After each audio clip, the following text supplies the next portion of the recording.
Hello everyone. अब आज हम लोग अपना आगे टॉपिक कंप्लीट करने जा रहे हैं, जो कि हम लोग अभी पढ़ रहे थे कि ग्रेजुएटी एक्ट आगे कंटिन्यू करना था हमें। तो आई होप आप लोग अच्छे से पढ़ाई कर रहे होगे, मेहनत अच्छे से चल रही होगी आप लोग की, और उसमें कोई कॉम्प्रोमाइज़ नहीं, क्योंकि अब ज़्यादा दिन बचा नहीं है। 1 महीने हार्डली 4 दिन बचे हुए हैं। इस 4 दिन में आपको लेबर लॉ और ये सोशल सिक्योरिटी कल, आज मोस्ट प्रोबेबली मैं लेबर लॉ के मैक्सिमम पार्ट खत्म करा के कल मैटरनिटी बेनिफिट्स को कोशिश करूंगा कल शुरू कर दूं। तो यही सब चीज़ें हैं, और शुरू करने से पहले बोलूंगा कि एटलीस्ट सब्सक्राइब कर लो, क्योंकि देख आप लोग ज़्यादा रहे हो लेकिन सब्सक्राइब बहुत कम लोग कर रहे हो। एज सच बस यही है कि थोड़ा अंदर से बूस्ट मिलता है व्हेन यू गेट अप्रिसिएटेड ना। वो सभी के साथ है, आप भी लोग तैयारी इसीलिए तो कर रहे हो। कल को निकलेगा तो आप लोग जब अप्रिशिएटेड फील करोगे तो फिर आपके ऊपर से जो ये प्रेशर आज के टाइम में है कि कोई रिस्पेक्ट नहीं देता है, या शादी में जाना बंद कर दिया है बहुत लोगों ने, एज हो गई है, तो वो सब चीज़ें इसी चीज़ से होती हैं। व्हेन यू फील अप्रिशिएटेड ना, चाहे वो प्रोफेशनल लाइफ हो वो या पर्सनल लाइफ हो, तो वो सारी चीज़ें बहुत ईज़िली चलती हैं। पैसे वो सब सारी चीज़ें सेकेंडरी होती हैं। When you get piece in professional life, in personal life ना, दैट इज़ एवरीथिंग। मतलब आफ्टर गेटिंग सिलेक्शन ना, वो भी आपका ये नहीं होना चाहिए दे कि मतलब आखिरी में आप पीस नहीं पा पाओगे। मटेरियलिस्टिक चीज़ें ना बहुत टाइम तक नहीं जाती हैं।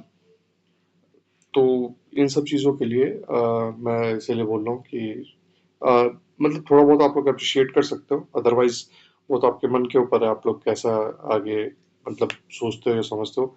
अदरवाइज पढ़ाई अच्छे से आप लोग कर रहे होगे, ये सब चीज़ें हैं। आगे मैं अभी और भी मतलब प्लान लेके आऊँगा इसके बाद। उसके बाद से उस दिन जो मैंने क्वेश्चन छोड़ा था उसका आंसर है are in the receipt of gratuity benefit not less than lot less favourable than benefit under gratuity act. तो जो उस दिन क्वेश्चन मैंने छोड़ा हुआ था कंटिन्यू किया आज उनसे। As per the Payment of Gratuity Act 1972, which of the following is correct statement? So any person employed for wages for any kind of work, manual or otherwise, is employed. Who is an employee as per the Payment of Gratuity Act 1972? Teacher employed in a school or college, worker receiving wages of rupees 3600 per month in a factory. तो ये देखना, जो ये कई line से question है ना, सब में यही चीज पूछा हुआ है। Term family under the payment of gratuity act, तो an employee, his wife, his children, his dependent parent, his and children of his predeceased son. देखिए, इसमें एक चीज़ मैं आपको समझा दे रहा हूँ कि आप लोग उसमें कंफ्यूज हो गए। अभी आप देखना, ये सब क्वेश्चन पूछे हुए हैं कि ना सारे के एक्ट का डिफरेंट वो माना है। किसी में वो आपके भाई को भी इंक्लूड करता है, आपकी बीवी को तो सब इंक्लूड करेंगे, वो तो नॉर्मल है, लेकिन किसी में आपके भाई को इंक्लूड करता है, किसी में नहीं करता है। तो ये आप बेसिक जो एक पेज वन पेजर बना के आप जो लिखेंगे ना, सारे एक्ट ऊपर लिख दीजिएगा वन वन पेजर में, और सारे एक्ट ऊपर लिख दीजिएगा। उसमें सारे डिफरेंस क्या है, जैसे कितने कहाँ पे सैलरी अलाउड है, जैसे कहीं पे 15,000 हो रही है, कहीं पे 18,000 हो रही है, कहीं पे 21,000, तो वो लिखते जाइए उसके सामने। और सुबह उठिए, एक 10 मिनट लगेगा, हार्डली 10 मिनट, उसको रिवाइज कर लीजिए आप। तो रिवाइज कर लेंगे तो उससे आपका ना कॉन्फिडेंस भी बिल्डअप हो जाएगा। और क्वेश्चन वहीं से पूछता है, बहुत ज्यादा हाई फाई आप सोच रहे हैं कि मतलब बहुत घुस के पूछता है, तो ऐसी कोई बात नहीं है, ठीक है। तो इसलिए मैं बोल रहा हूँ, इसके लिए भी आप वही कीजिएगा, जैसे चार्ट बना लीजिए। और जैसे फैक्ट्रीज एक्ट में क्या बोला हुआ है, फिर मिनिमम वेजेस एक्ट में क्या बोला हुआ है, पेमेंट ऑफ वेजेस एक्ट में क्या बोला हुआ है, बोनस में क्या बोला हुआ है, तो सबका डिफरेंट है, ठीक है। Wages as per the Payment of Gratuity Act 1972 means all emolument earned by an employer while he is on duty, he is on leave। तो दोनों के लिए होगा, ठीक है। Wage as per Payment of Gratuity Act 1972 means all emolument earned by an employer while on duty or on leave. It includes dearness allowance but does not include, तो ये bonus और कमीशन नहीं होता, ठीक है। उसके बाद से wages as per the Payment of Gratuity Act 1972 means all emolument earned by employee while on duty or on leave is, it includes dearness allowance but does not include, यही question है। अभी बस उसका वो आ गया कि एचआरए हो जाएगा, ओवर टाइम होगा, और एनी अदर अलाउंस हो जाएगा।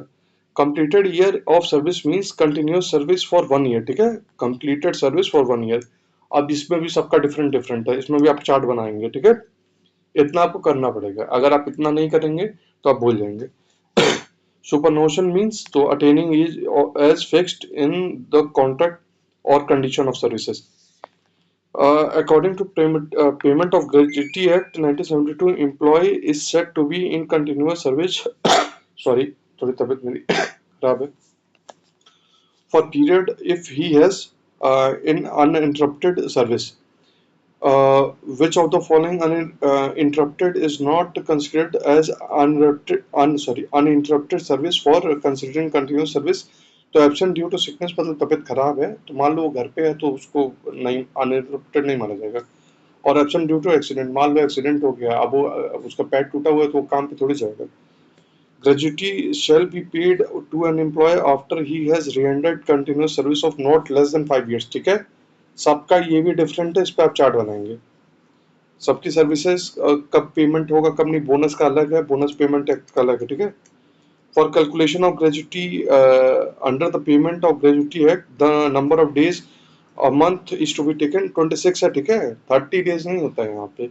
अभी आपका वो फॉर्मूला भी आगे बताऊंगा, उस फॉर्मूले से क्वेश्चन आया हुआ है कि फॉर्मूले से ये हुआ है कि आप उससे उसी से सॉल्यूशन निकालोगे, वो पिछली वाली ईपीएफओ के पेपर में पूछा हुआ है। For each completed year, services or part thereof, an employer shall pay gratuity at the rate of, तो ये 15 दिन होता है, हर साल में 15 दिन इनका होता है, ठीक है। In case of seasonal establishment employer shall pay gratuity at the rate of, तो 10 दिन के लिए होता है, ठीक है, ईच सीजन में। अब देखिए यही आ गया। अब मैं बता रहा हूँ आप कहाँ पे कंफ्यूज होंगे। अगर आ गया ये चीज तो आप कहाँ पे कंफ्यूज होंगे। How gratuity is calculated for non seasonal establishment for time basis employee, ठीक है। तो ये होगा लास्ट ड्रॉन वेजेस, जैसे मान लीजिए 36,000 हो जो भी हो, into 15 into number of completed service of year upon 26 days. ये 26 ऊपर आपको जो समझाया था ना कि डेज कैलकुलेट करेंगे, वो इसीलिए होगा, ठीक है। उसके बाद से how gratuity is calculated to non seasonable establishment for piece rated employee, ठीक है। तो उसके लिए होगा average of last 3 months wages, बाकी सब वही होगा, ठीक है। बाकी सारा वही होगा, बस ये चेंज हो जाएगा, ये चेंज हो जाएगा, ठीक है। How gratuity is calculated for employees working in a seasonable establishment, तो वही चीज है, इसमें भी 3 मंथ का होता है, कंप्लीटेड ईयर्स होता है, बाकी सब वही रहेगा, बस यहाँ पे आपको ध्यान देना है, ठीक है। मैं 2-3 बार आपको बोल रहा हूँ, इस पे ध्यान देना है आपको, स्पेशली इस पे, यहाँ पे। अगर क्योंकि एग्जाम में जब जाओगे ना तो आप तुरंत कंफ्यूज हो जाओगे वहां पे, और ऊपर जो है यहाँ पे एग्जाम में इसी चीज पे कंफ्यूज होता है, ठीक है। ओके, तो हम लोग आगे बढ़ते हैं।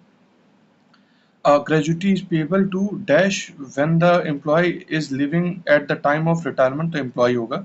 In case of death of employee, gratuity shall be paid to his dash if no nomination, तो legal here मतलब वो बच्चा हो, बीवी हो,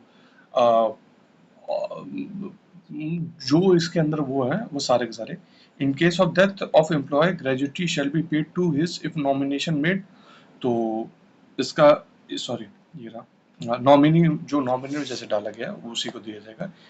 इन case of death of employee, gratuity shall be paid to dash if nominee और legal heirs are minor, तो ये कंट्रोलिंग अथॉरिटी जो मान लीजिए कि चाचा हों और बुआ हों, उनको दिया जाएगा। ग्रेजुटी कैन बी पेड, हालांकि ना ही भगवान ऐसे किसी के दिन ले आए, क्योंकि बहुत कम चाचा बुआ लोग अच्छे होते हैं, मतलब आज के टाइम में तो और खराब होते जा रहे हैं सब लोग, सब पैसे के लिए लालची होते जा रहे हैं, मतलब पता नहीं क्या हो गया है। पहले का टाइम तो थोड़ा अच्छा भी था, लोग रिलेशन थोड़ा निभाते भी थे। आज के टाइम में तो ना हस्बैंड वाइफ रिलेशन निभा रहे हैं ना तो फैमिली मेंबर्स रिलेशन निभा रहे हैं, सब पैसे के ऊपर ही है। ग्रेजुटी कैन बी पेड, तो any of the above, in cash भी हो सकता है, डिमांड ड्राफ्ट भी हो सकता है, और बाय चेक भी हो सकता है। If amount of gratuity payment is less than 1000, payment should be made, तो ये पोस्टल ऑर्डर होगा। चूज द इनकरेक्ट वन, तो ये देखिए यहाँ पे जो मैंने वो कलर किया है ना, इसको आपको पढ़ना है, ठीक है। क्योंकि आपको इनकरेक्ट तो चलिए ठीक है, लेकिन ये आपको जानना बहुत जरूरी है कि retrenchment employee is also entitled to gratuity, gratuity payable to employee on his retirement. Gratuity can not be paid, तो इन काइंड में नहीं हो सकता है। जैसे आप मना है, आप काइंड में आप नहीं दे सकते हो, लीगल ईयर को दे सकते हो, तो नॉमिनी दे सकते हो, ठीक है। Section dash of payment of gratuity act 1972 contains provision for forfeiture of gratuity. तो ये सेक्शन 4 होगा। मान लीजिए कि आपने कुछ गलत सलत काम किया है, कुछ भी गलत हुआ है, तो वो सेक्शन 4 में है, आपका सारा हड़प मतलब हड़प नहीं लेगा, एज अ रूल आपका वो रख लेगा, ठीक है। When employee service is terminated for writer's conduct for any other act of violence, his gratuity can be forfeit। तो ये आइदर होल्डली भी हो सकता है, पार्शली भी। मान लीजिए कि छोटा अगर केस होगा कि किसी ने मतलब वो तो आधा कर देते हैं वैसे ही, जो आपके ऑफिसर आप भी कल के बन के जाओगे, तो आप बहुत ज्यादा मतलब अगर अकड़ू नहीं हो, बहुत कम लोग के पास एरोगेंस रह जाता है एक टाइम के बाद से तैयारी में, तो आप ना अपने एम्प्लॉयज को संभाल के रखते हो, मतलब सब जानते हो कि सामने वाले का खर्च है, सामने वाले की रिस्पेक्ट करो, चाहे वो मतलब झाड़ू लगाने ही वाला क्यों ना हो। क्योंकि शुरू में बहुत एरोगेंस होता है कि यूपीएससी की तैयारी कर रहे हैं, यूपीपीसीएस की तैयारी कर रहे हैं, हम तो एसडीएम बन जाएंगे या आईएएस बन जाएंगे, तो ये करेंगे वो करेंगे। जब 2-3 अटेम्प्ट हो जाता है तो सारे लोग धरातल पे वापस आ जाते हैं, और वही फर्स्ट अटेम्प्ट वाले होते हैं, और फर्स्ट अटेम्प्ट वालों का हाल भी बुरा ही होता है। मतलब ऐसा नहीं, वो जब जाते हैं सर्विसेज में ना, तो इतना शो ऑफ कर लेते हैं कि उनके पीछे बाद में कोई ना कोई दिक्कत होता ही होता है। तो when employee services is terminated for any act which constitute offense involving a moral turpitude, his gratuity can be, तो वो भी है, ये हो चुका है, होली और पार्शियली दोनों होगा। Which of the following statement is are not correct. तो नॉट करेक्ट वाला मत दिए, नीचे वाले दिए। Gratuity can not be withheld for non vacation of services quarter by retiring employees. तो ऐसा नहीं हो सकता है। और उसके बाद से फिर है gratuity payable to an employee whose services have been terminated due to any act wilful omission etcetera causing to property shall be forfeited. तो and to the extent of damage, वही मतलब जितना जैसे मान लो उसको जैसे कोई ड्राइवर है, उसको गाड़ी चलाने के लिए दी गई है और वो रैश ड्राइविंग करके उसने गाड़ी का एक्सीडेंट करा दिया, तो वो चीज उसको पैसा पे करना पड़ेगा। Nomination under payment of gratuity act 1972 is made with in 30 days after completing service of. तो ऊपर आपको ये चीज मैंने बताया हुआ है कि 1 year एटलीस्ट होना चाहिए। Nomination can be made in favour of any member of the family, employee of the family, ठीक है, और any person if employee has no family, ठीक है, किसी का नाम कर सकता है। मतलब अगर आप लोग कल बन जाना और शादी वादी मत करना, तो हम लोग के नाम कर सकते हो, एक गुरु जी के नाम, मतलब कुछ गुरु दक्षिणा हम लोग के नाम कर सकते हो, अगर शादी वादी ना, क्योंकि आजकल बहुत लोग का मन नहीं है करने का।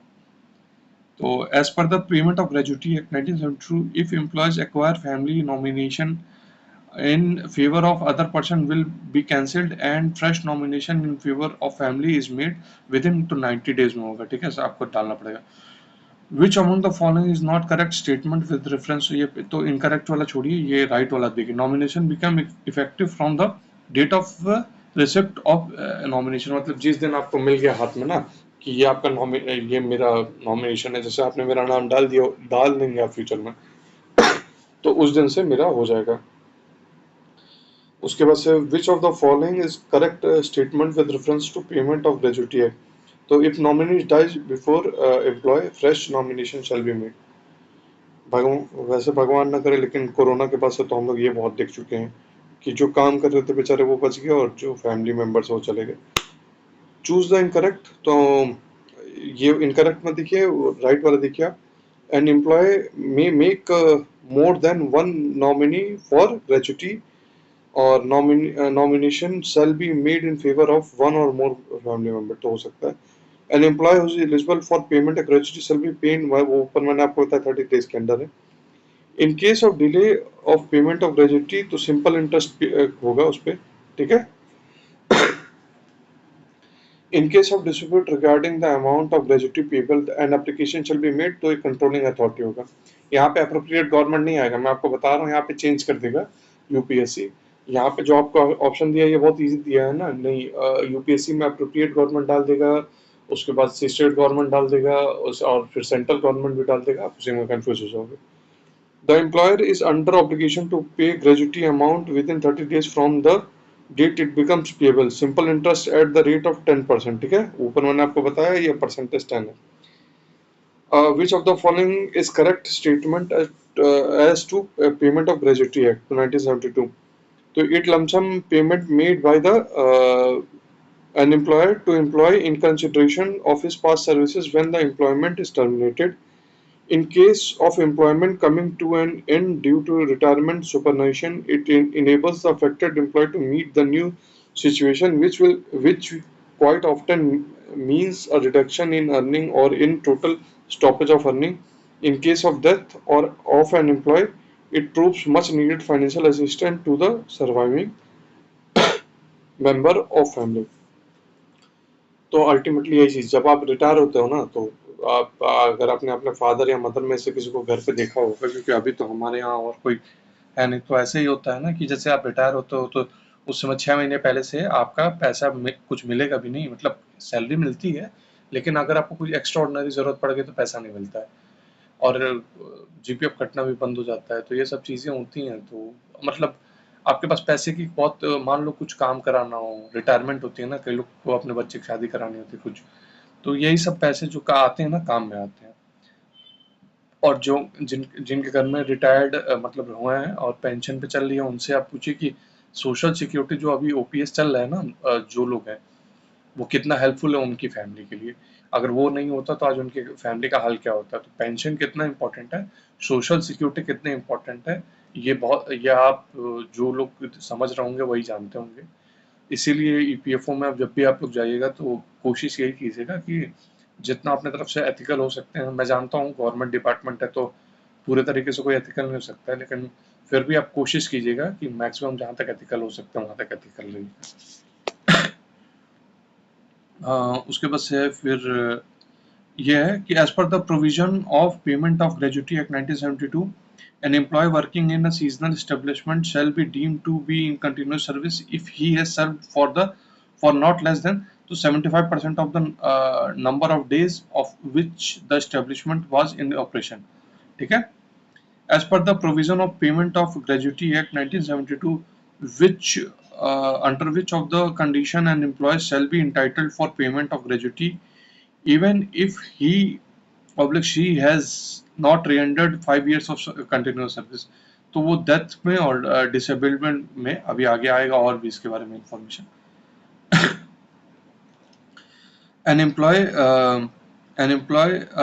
retires from factory after putting 20 years of services।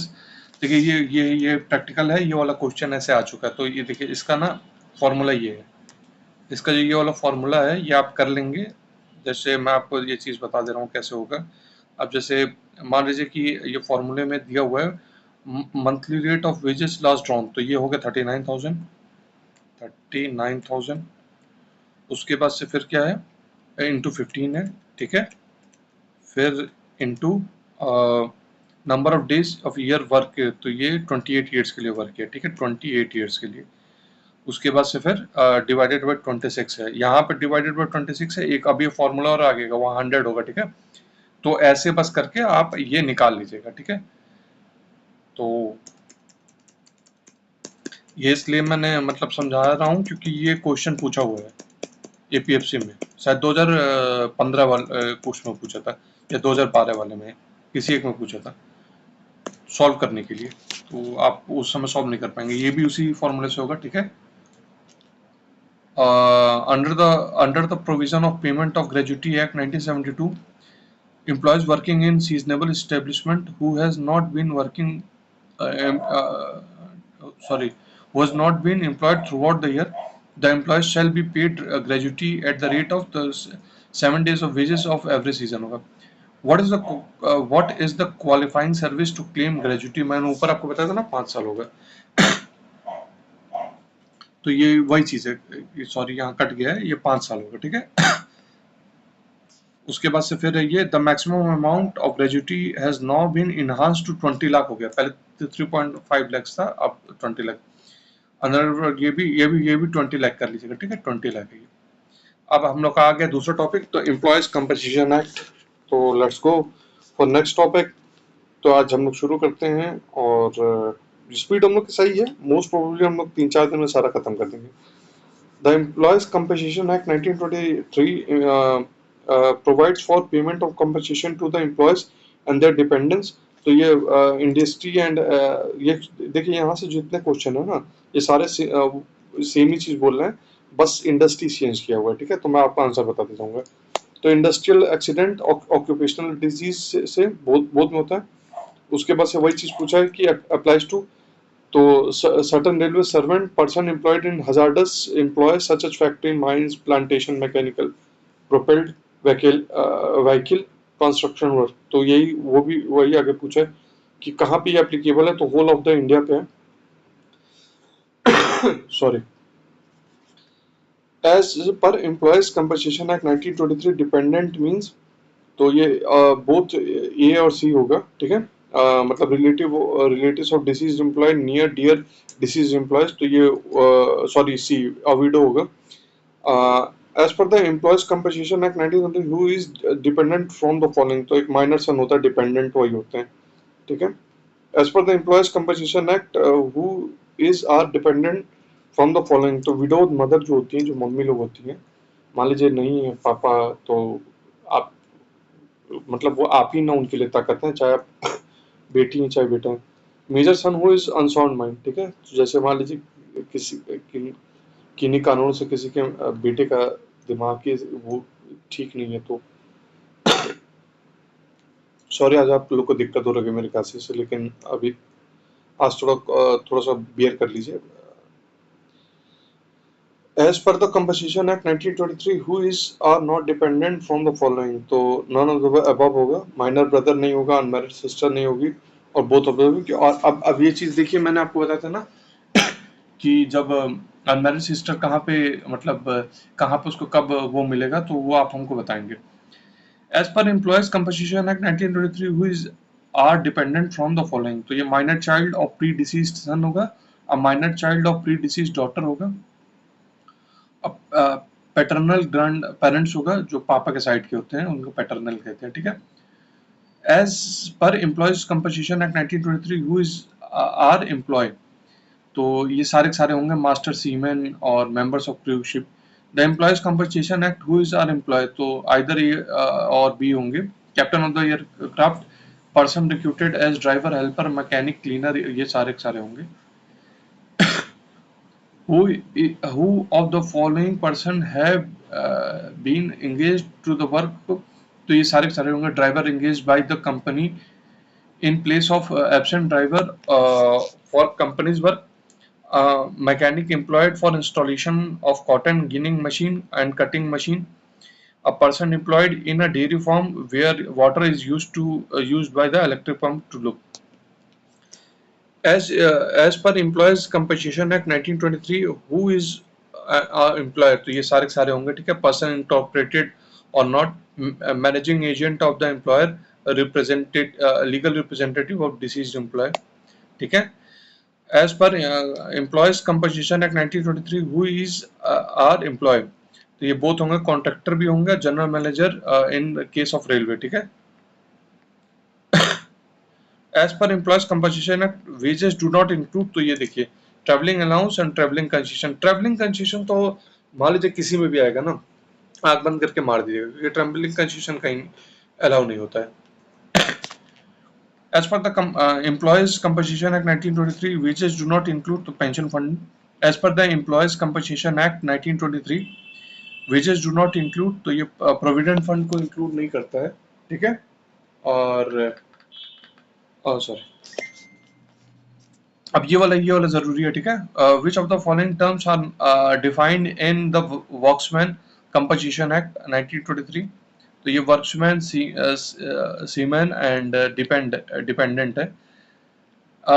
Dash reduces the earning capacity of an employee in the employment in which he was engaged at the time of accident resulting in the disablement, तो partial disablement which is temporary in nature, मतलब मान लीजिए हाथ में चोट आ गया है, तो हाथ सूज गया है, तो वो कुछ दिन बाद ठीक हो जाएगा।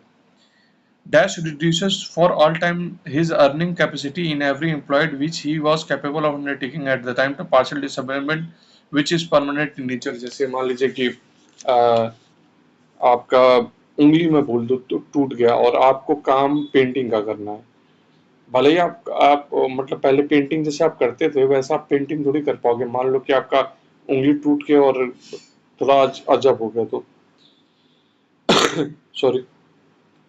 It if after accident a worker has become disabled and cannot do a particular job, but the employer offer him another kind of job, the worker is entitled to compensation for partial disablement. मान लो कि वो पहले कुछ hard work करता था, उसके बाद से उसको कहा कि तुम ऐसा है, तुम ये मत करो, तुम हार्ड वर्क वाला काम मत करो, तुम आके प्यून वाला काम कर दो। तो ये सब चीज होती है। Total disablement can be classified to temporary total disablement and permanent total disablement होता है। The dash incapacities and employees for all work which he was capable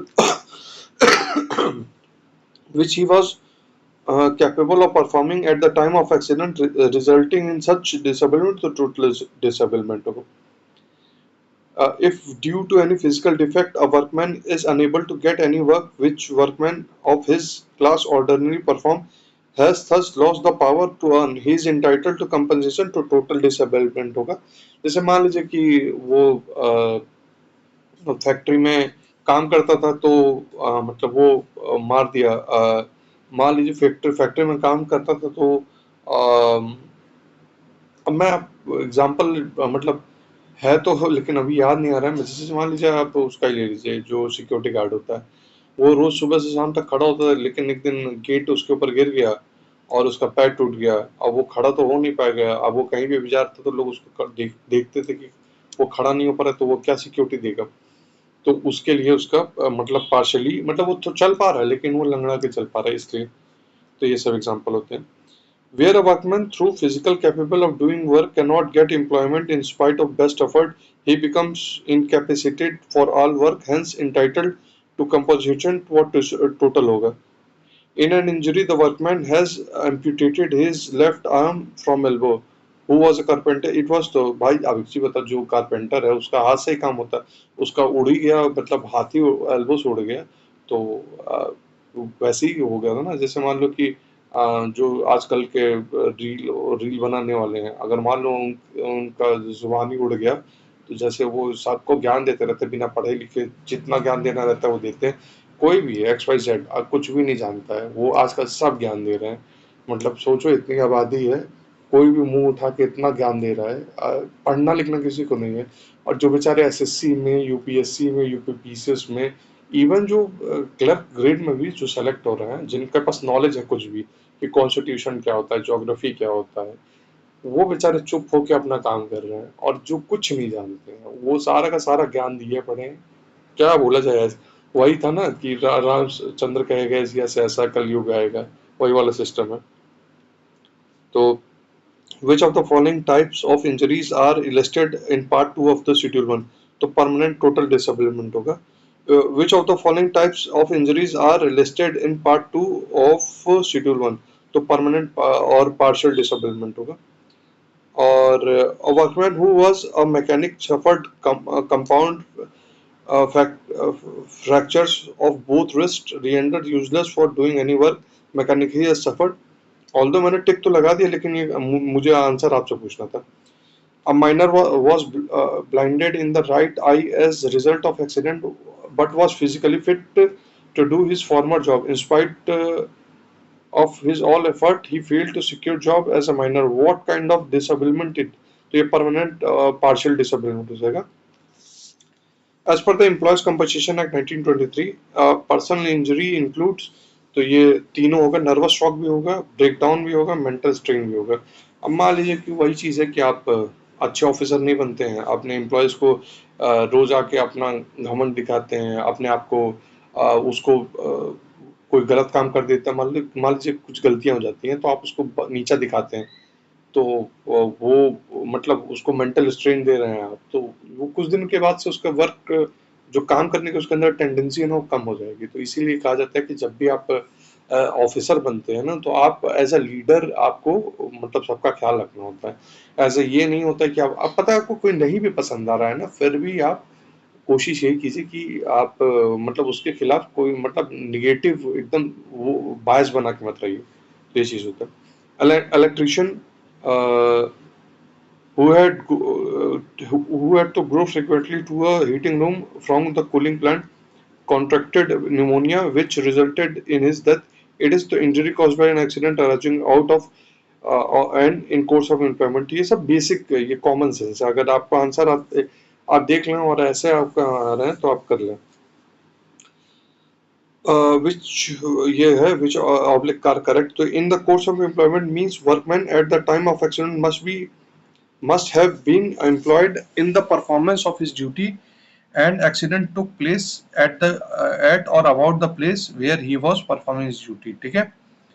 When the employee is resting or having food or taking his tea or coffee proceeding from the place of employment to his residence, an accident occurred, the accident is regarded as arising out of and in course of employment. तो ये याद रखिएगा, यही घुमा के आपको question पूछ देगा.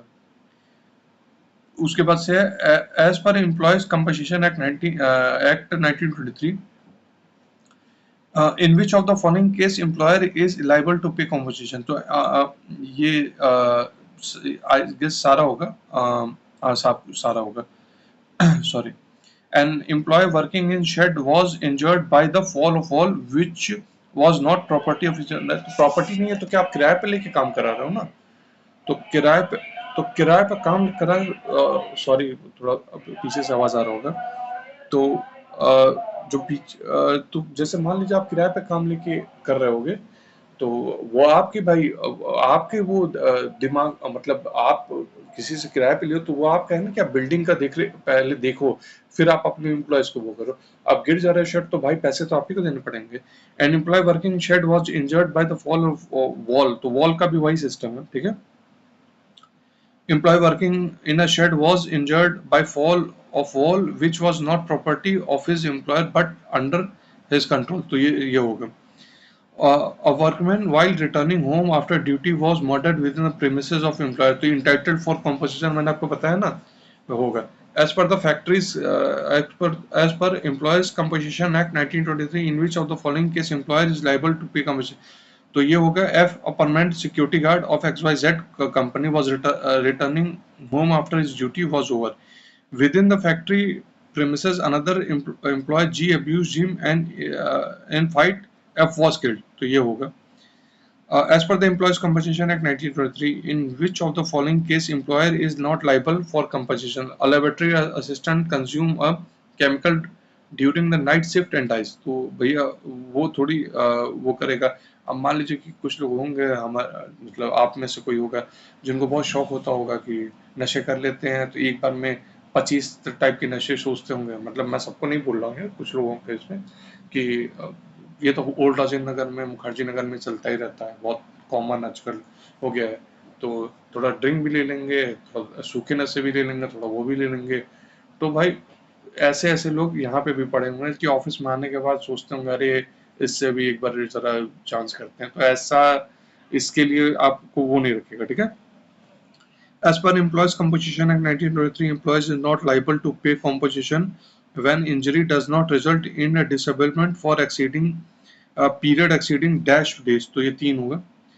As per the Employees Compensation Act 1923, employer is liable to pay compensation case where the employee was at the time of accident under the influence of drink, drugs and died during. तो देना पड़ेगा, ये चीज है rule में. Employer is liable to pay compensation when the employee contracts any specified occupational disease while he was in service for at least 6 month के लिए होना चाहिए. ठीक है. डैश स्पेसिफाइड ऑक्यूपेशनल डिजीज, तो ये शेड्यूल 3 है, याद रखिएगा. ठीक है. डायरेक्ट पूछ लेगा आपसे. Which of the following condition makes the employer liable for the compensation of employees hired by the contractor? तो ये बोथ होंगे. तो contractor is engage to do work of employer. The accident occurred in premises on which principal employees has undertaken or undertakes to execute. A contractor was entrusted with the repairs of defective chimney mill. An employee engaged by him was injured while carrying out repair mill. Mill was not liable for compensation as the repairing of chimney is not part of company's trade or business, whether ordinary or extraordinary. ठीक है.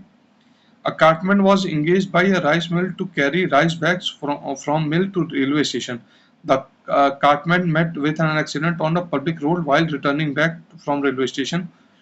and this resulted his death. So he is entitled for ground of doctrine of notional extension, मतलब जैसे notional extension का मतलब ये हो गया कि जैसे मान लीजिए कि आपको कोई काम दिया गया है, मतलब मैंने कॉन्ट्रैक्ट, मान लीजिए किसी को काम दिया कि जैसे मैंने किसी को पैसे दिए काम करने के लिए कि जाओ और मेरे लिए काम करके लेके आओ, और मतलब कुछ सामान लेते आओ, और वो सामान लेने गया और वो सामान लेके आ रहा और रास्ते में उसका एक्सीडेंट हो गया, तो इस और उसके बाद से फिर मुझे सामान देके वो वापस लौटता है, तो ये नोशनल उस पे होगा कि मुझे उसको पैसे देने पड़ेंगे, आखिर मुझे सामान पकड़ा के वो वापस जा रहा है ना वापस, तो मेरा काम कंप्लीट करके तो घर से निकलना है, तो इसमें होता है, ठीक है।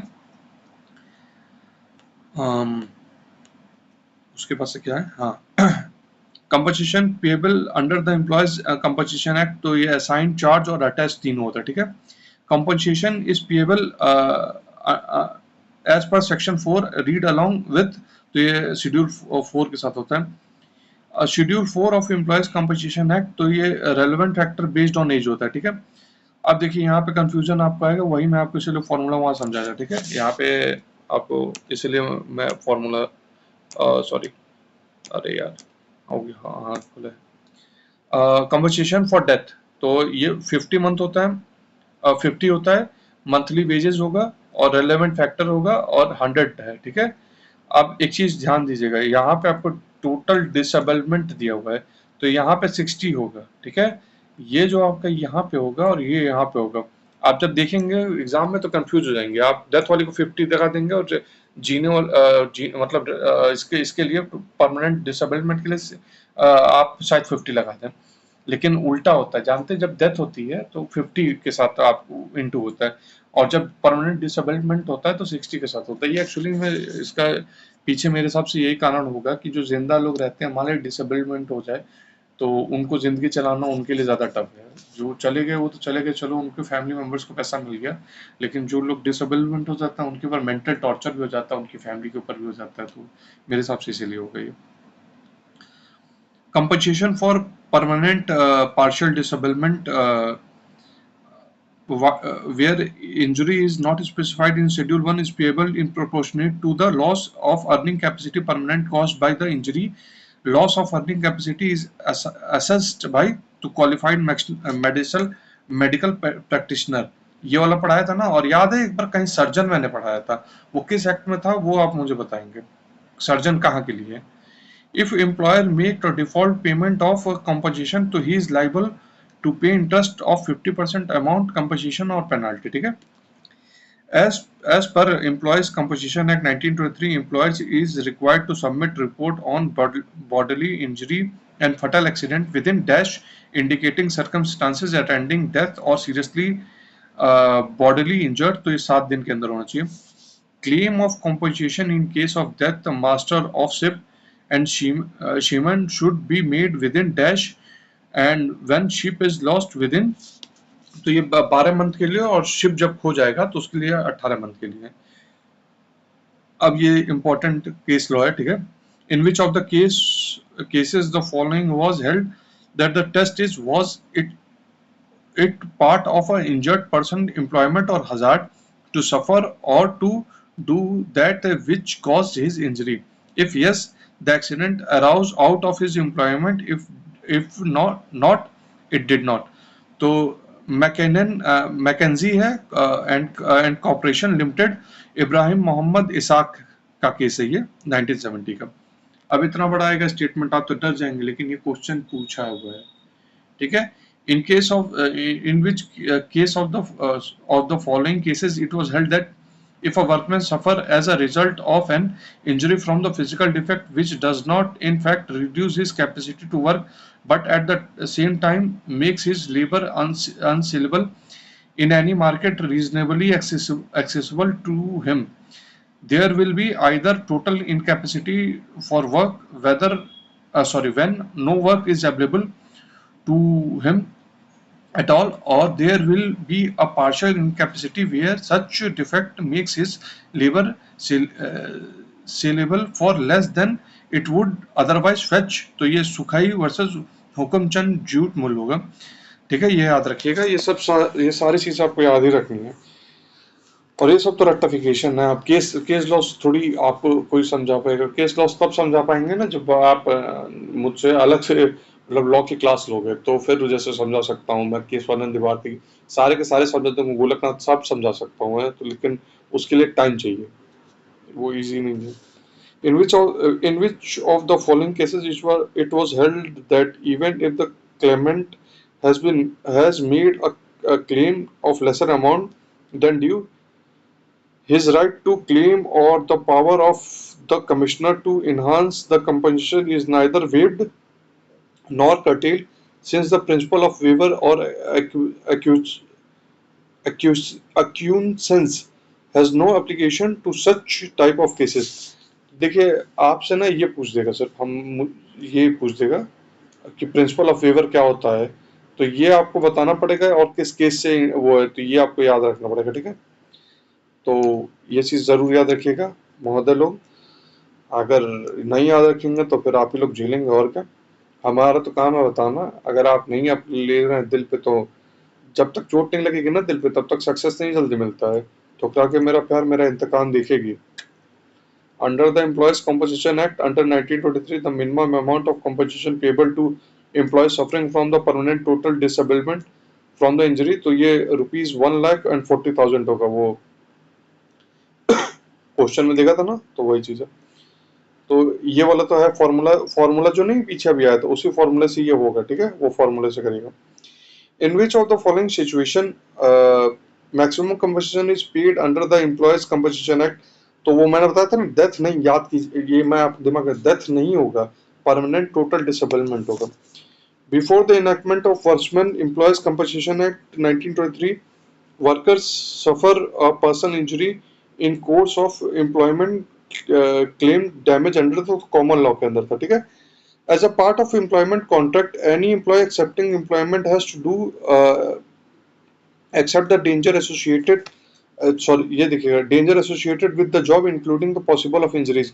This plea was taken by the employers to avoid payment of compensation under which of the following doctrines? तो ये डॉक्ट्रिन ऑफ assumed risk होगा, ठीक है, कि मान लो कि हम तो आपको बता दिए थे कि आपका हाथ इसमें टूट सकता है, आपका हाथ टूट गया, हम थोड़ी कंपनसेशन, ये ऐसे ये लोग बचते हैं।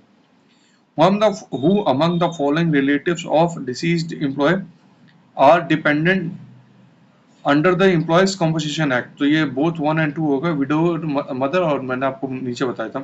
What is the minimum amount compensation payable in case of permanent total disability resulting, तो वो मैंने आपको बताया 1,40,000। Which of the following statement relating to Employees Compensation Act is not correct? जो करेक्ट है आप वो देखिए। This link with this act has link with employees compensation act. This act is outcome of amendment that was made to the employees compensation act, ठीक है। और this act has a provision relating to permanent partial disability. Which of the following common defenses were not available to the employers in case of compensation for accident under the common law? तो doctrine of natural risk। अब मान लीजिए कि आप कहीं पेड़ काट रहे हैं किसी इंडस्ट्री के लिए, और वहां पे अचानक से आ गया भूकंप और वो पेड़ आपके ऊपर गिर गया, तो आप उसके ऊपर, ये लोग मतलब कॉमन लॉ में था ये, तो उस पर आप कंपनसेशन नहीं मांग सकते कॉमन लॉ में। ये वाला क्वेश्चन पूछा हुआ है, which of the following is meaning of golden handshake? It is a compensation है, मतलब अब तो उसको ये बोलते हैं, ये यूपीएससी में पूछा, वीआरएस में। वीआरएस होता है वॉलंटरी रिटायरमेंट सिस्टम, तो वीआरएस होता है। No contribution required for getting benefit under the which of the following legislation? तो ये मैटरनिटी, ये बोथ ए एंड बी होगा, कि मैटरनिटी बेनिफिट एक्ट होगा, एम्प्लॉयज कंपनसेशन एक्ट होगा, और उसके बाद बिफोर द इनैक्टमेंट ऑफ, वही चीज बोला है, तो कॉमन लॉ है। The name of which of the following legislation has been recently change? तो एम्प्लॉयज कंपनसेशन एक्ट 2009 में चेंज हुआ था, और 2012 में इसके बारे में क्वेश्चन भी पूछा था, क्या उसका नया नाम डाला, तो यही चीज है। Under the employees compensation act 1923, तो ये होगा appropriate government shall appoint managing agent. उसके बाद से फिर 722 the employees compensation act 1923, the maternity benefit 1965 and the employees employees state insurance act, तो if the employees composition act and the maternity act are applicable the employ, देखिए इसमें ये कहना चाह रहा है कि अगर मान लीजिए दो चीज एप्लीकेबल हो गई, जैसे एम्प्लॉय कंपनसेशन एक्ट हो गया और मैटरनिटी एक्ट हो गया, तो एम्प्लॉय स्टेट इंश्योरेंस एक्ट जो ईएसआई एक्ट है वो एप्लीकेबल नहीं होगा। तो जहाँ पे ईएसआई एक्ट एप्लीकेबल है वहां पे ये दो एक्ट एप्लीकेबल नहीं होगा, ठीक है।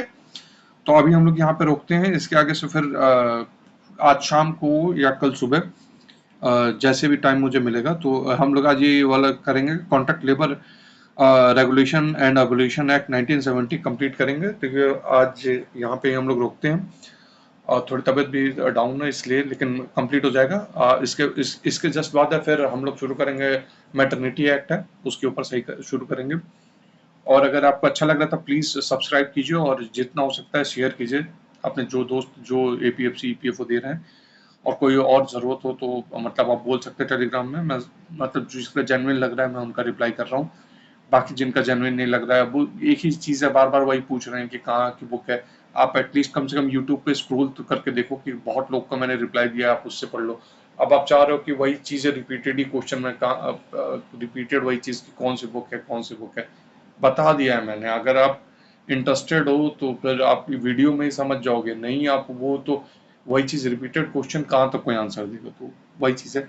और बाकी कोई और दिक्कत हो तो आप मुझसे बोल सकते हैं, कोई भी मेंटल टेंशन हो फ्रस्ट्रेशन हो, तो हम भी लोग एस्पेरेंट्स ही हैं। तो बस ये है कि थोड़ा एक्सपीरियंस है तो इसलिए थोड़ा ज़्यादा चीज़ें हैं, थोड़ी एक दो क्वालिफाई सब किए हुए इसलिए जानते हैं। बस वही चीज़ है, क्योंकि जिस फेज से सब गुजर रहे हैं उस फेज से हम भी लोग गुजर चुके हैं, तो कोई बहुत बड़ी चीज़ नहीं है। बाकी कोई और प्रॉब्लम होगी तो बताइएगा, और आप सब्सक्राइब कर लीजिए, इसको शेयर कर दीजिए और दबा के देखिए। जितने बार देखेंगे उतने बार आपका रिवीजन होगा। साफ बात सुनिए, आप पीडीएफ आप लोग ले रहे हैं ना, मुझे अच्छे से पता है। आप पीडीएफ अगर लेके और पढ़ के और फिर वीडियो देखेंगे तो ही आपका फिर मतलब दिमाग में बैठ जाएगा आपके। देखिएगा वो क्वेश्चन निकलेगा ही नहीं, उसके बाद से वो क्वेश्चन आपके दिमाग से नहीं निकलेगा, क्योंकि पिक्चोरियल भी हो गया, जो पिक्चर देख के हमारे अंदर एक वो आता है, उसके बाद पढ़ के हमारे उससे हो गया। फिर आपको पिक्चर देख लेना, आप उसका मेमोरी जैसे वीडियोस होता है पिक्चोरियल मेमोरी होता है, तो वो आपके दिमाग में बैठ जाता है। तो इसीलिए बोलते हैं यूट्यूब की चीजें जल्दी बैठती हैं अगर आप मल्टीपल टाइम रिविजन करते हो। तो आज के लिए इतना ही करते हैं, चलिए बाय, टेक केयर, अच्छे से पढ़ाई करते रहिए, कल कंटिन्यू करते हैं हम लोग अपना कॉन्ट्रैक्ट लेबर है। Bye, take care.